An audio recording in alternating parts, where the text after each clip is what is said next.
out to this start. Great graphic at the bottom right there as we say hello again, basketball fans. Welcome to Game Time. Rick Kamla with champion and all-star Steve Smith. We have seven-time all-star and Hall of Famer Grant Hill. And so we're watching greatness right now. And a lot of times we become speechless with Steph Curry because we've seen this stuff before. I mean, he's a three-time ring winner. He's a multiple-time MVP, all the three-point records, but he did it again, Smitty. Yeah, he did. And I think what's special now, he's doing what he did it with Klay Thompson and all those guys he had before Kevin Durant. He's doing it now with Kevin Durant. And also Kevin Durant had a measly, 30? Something like that to go along with Steph. And the efficiency he's doing it. He was entering this game. He had 22 three-pointers made in 4 games. He had 11 tonight, so that's 33 three-pointers in the first 5 games.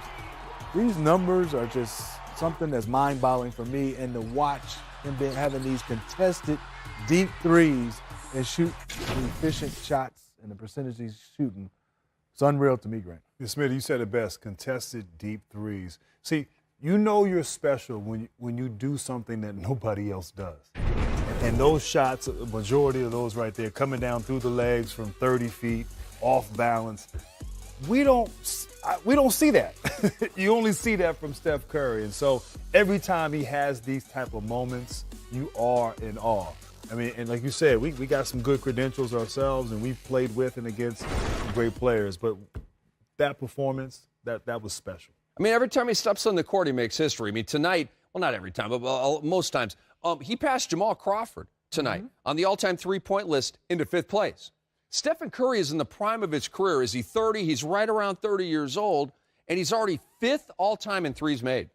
Yeah, I mean, he's going to shatter that if he stays healthy and keeps playing a long career. I mean, I think for him I'm just looking at what else can he do from a free throw standpoint. Can he shoot 97, 98% from the free throw line? Some different things I just want to look. We talk about 50, 40, 90. Can he be 55, 45, 95?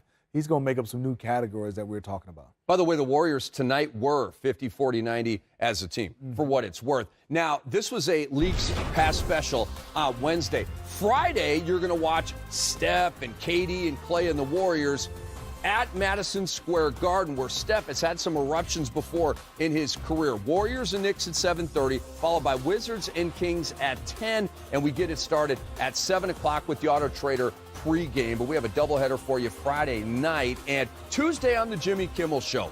Kobe talk. So you're telling me there's a chance, huh, Kobe? Nah, but that's what happens when LeBron and the Lakers lose their first 3 games. Would they sink to 0-4 against the Suns? Let's head to Phoenix and find out. There's LeBron arriving at the arena and Lonzo Ball feeding the king for 3. Yeah, you can see this is where he's improved on shooting the basketball, and now watching him playing with these young guys. And look at Kuzma. Ooh, be careful, Ryan Anderson. That might have been a Diesel Dunk nominee. And Grant, Lance Stevenson getting involved, scooping and scoring. Lance doing what Lance does. I like that. Here, we get more. Okay, I know. There we go, Lance. Okay. Now he's going to give me something after this one, I know. Yeah, pretty calm little celebration right there. Lance Stevenson, 23 on 10 of 14. DeAndre Ayton is the man. Yeah, he is. He saw him posting up LeBron James on that play. Made LeBron look very small. He Okay, tried to go get that one. And JaVale McGee, arms just a little bit longer. McGee was sensational again. 20 points, 4 blocks in 25 minutes. And the Lakers pouring it on. Ooh. LeBron off the window to himself. Is that a rebound or an assist? I know. Which one is it? You know, that's a pretty good point. Oh, They give a quarterback a catch if it's batted and they catch. That should be an assist and a bucket. I'm feeling you, Grant. And then LeBron on the fadeaway. Boy, the Lakers needed this one. This pass was nice. Sure was. Kuzma had 17. LeBron James had 19, 7, and 10 in this one. And they led comfortably almost throughout. And bad news for the Phoenix Suns here. In the third quarter, Devin Booker grabs his hamstring and would have to leave the game. You saw him just kind of flick it up there with really no regard for the basket because he was wincing in pain and asking to come out. He did not return, strained left hamstring, Grant. You know what? Young player right there, so talented. You hate to see an injury like that. had some injuries here early this season, so hopefully it's okay to get back out there soon.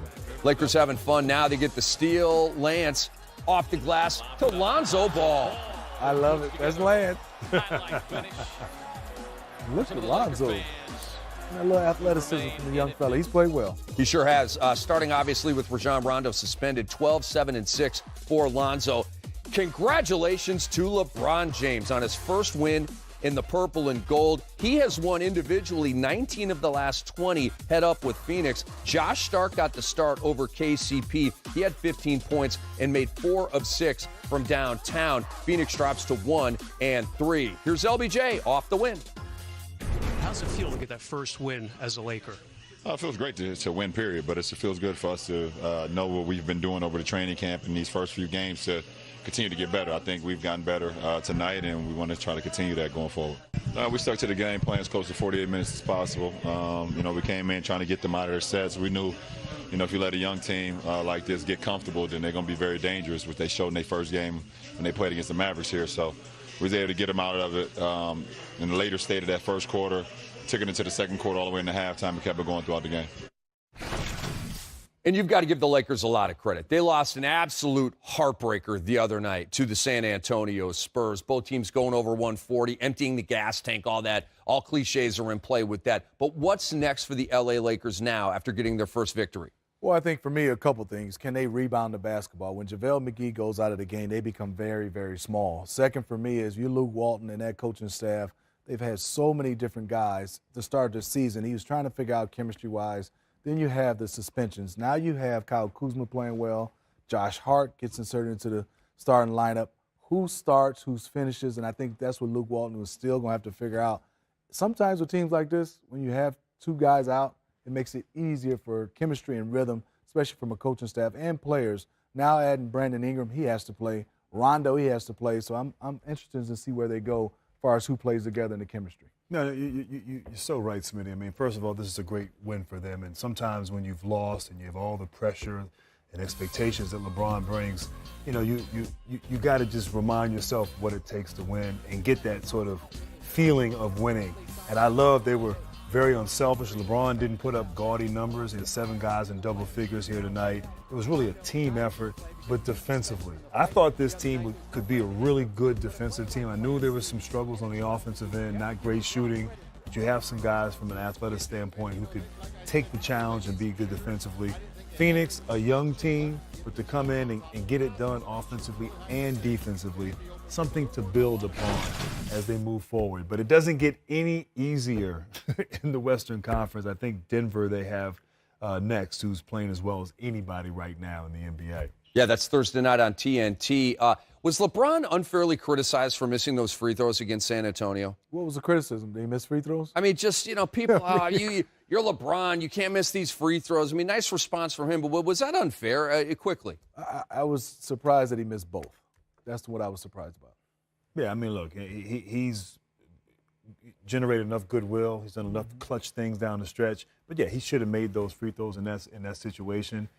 Is it fair, unfair? Probably, but that's what comes with being the best player in the world. You're going to get that criticism. He's used to it. Great point, Grant. And he said, that's unacceptable. I got to make these free throws. We are just getting started on Game Time. Up next, it was a rookie showdown in Atlanta between Luka Doncic and Trae Young, who, of course, were traded for each other on